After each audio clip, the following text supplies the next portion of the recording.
Bonjour à tous et à toutes. Cette semaine, nous vous proposons différents aspects au cours de nos étapes ferroviaires. Celle d'aujourd'hui nous conduit en Haute-Loire avec le train touristique des Gorges de l'Allier. Et l'intérêt de cette ligne entre Langeac et Langogne, eh bien, c'est la beauté des paysages que je vous propose de découvrir tout de suite.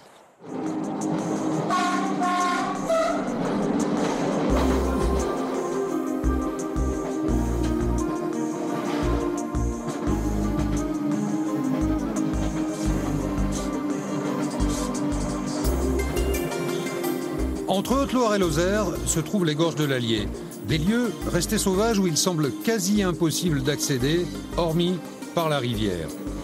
C'est pourtant là, sur un chantier qui va durer 4 ans, entre 1864 et 1870, qu'une ligne de train a été construite. Ingénieurs et ouvriers réalisant là d'énormes prouesses techniques avec un grand nombre d'ouvrages d'art, notamment entre Langeac et Langogne, un pari un peu insensé.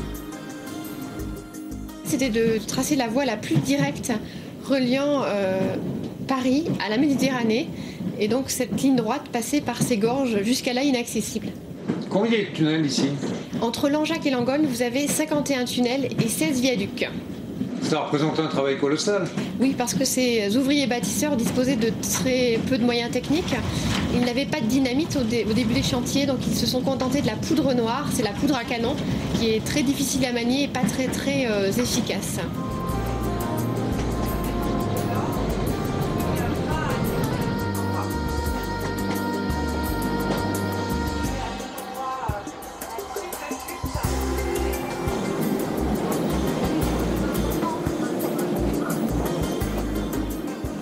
Le saumon atlantique va naître en rivière. Les œufs vont éclore au printemps. Donc ça y est, ils sont déjà nés. Les saumons se reproduisent sur des zones de galets. Sur divers points du parcours, un commentaire donne quelques indications, ce qui permet aux voyageurs de naviguer d'une fenêtre à l'autre.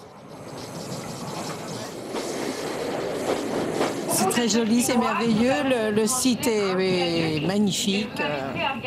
L'eau, la verdure, la faune, tout, la flore, tout est beau.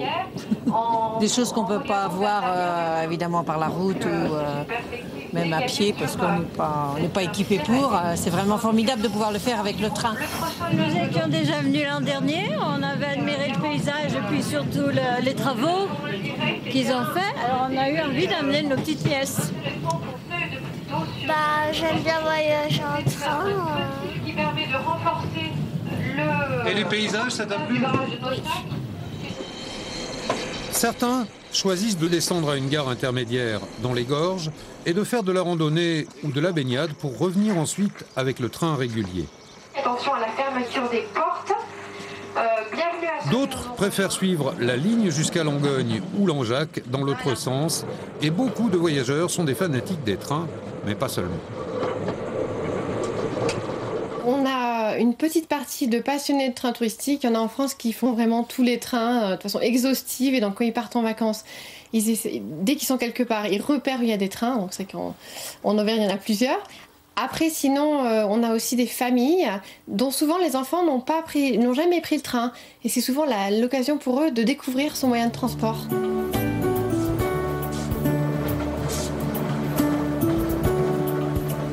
L'association de défense du Cévenol souhaite à tout prix préserver cette ligne et voudrait la voir classée au patrimoine de l'UNESCO. Il existe déjà 5 lignes ferroviaires dans le monde qui ont obtenu ce label, qui récompense les chefs-d'œuvre du génie créateur humain, qualificatif qui convient bien au chemin de fer des Gorges, selon les responsables de l'association. Le dossier est en cours d'élaboration et la SNCF s'est engagée à soutenir cette demande.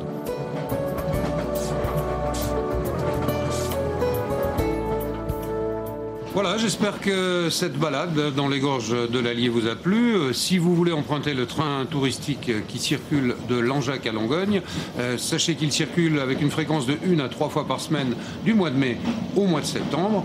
Si vous passez par la ligne Cévenol qui fait Paris, Clermont-Ferrand, Nîmes, vous verrez exactement les mêmes paysages, mais cette fois vous irez un peu plus vite.